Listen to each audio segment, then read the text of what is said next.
aktivis kontras Pak, bernama Andri Yunus, disiram air keras, mengalami luka serius. Luka bakar hampir 20%. Kornea matanya sebelah kanan juga rusak. Kapolri sudah mengatakan mendapatkan instruksi langsung dari Pak Presiden untuk mengusut kasus ini.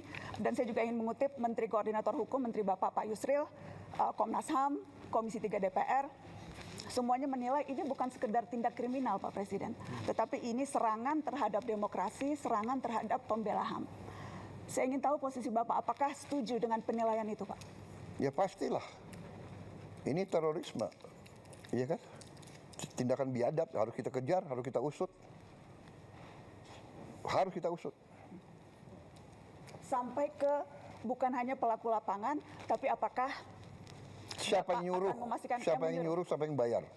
Termasuk apabila ternyata yang melakukan itu aparat negara, Pak? Ya jelas dong.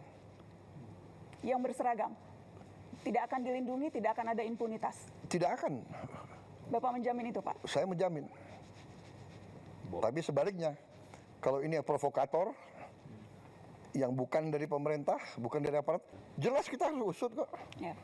Pola yang terjadi selama ini, kasus-kasus teror itu berulang dan tidak pernah terungkap sampai yang memberikan perintah, sebatas di pelaku lapangan. Spesifik Pak, saya mau menyebutkan, ini yang terjadi selama setahun terakhir Pak.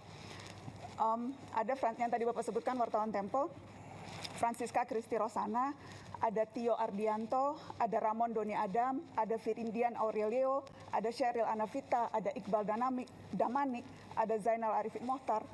Latar belakang mereka Pak Presiden semuanya beragam, tetapi kesamaannya adalah semuanya kritis menyampaikan pandangan di muka publik. Apakah Bapak bisa memahami ada kekhawatiran yang muncul bahwa ruang aman untuk bersuara menjadi semakin menyempit, Pak?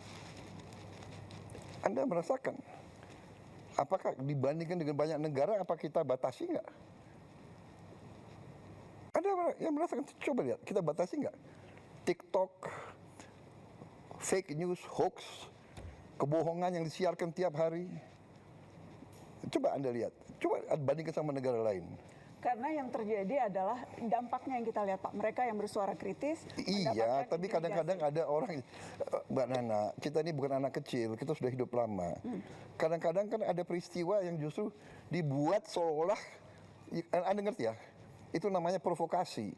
Itu ada di buku Mbak Nana, ada di buku intelligence, ada itu. Itu namanya false flag operation. Iya kan? Melakukan aksi teror seolah yang lakukan orang Palestina, tapi yang lakukan bukan orang Palestina, yang lakukan Mossad, itu terjadi. Sebetulnya, Anda paham ya? Ya, jadi sama juga ini.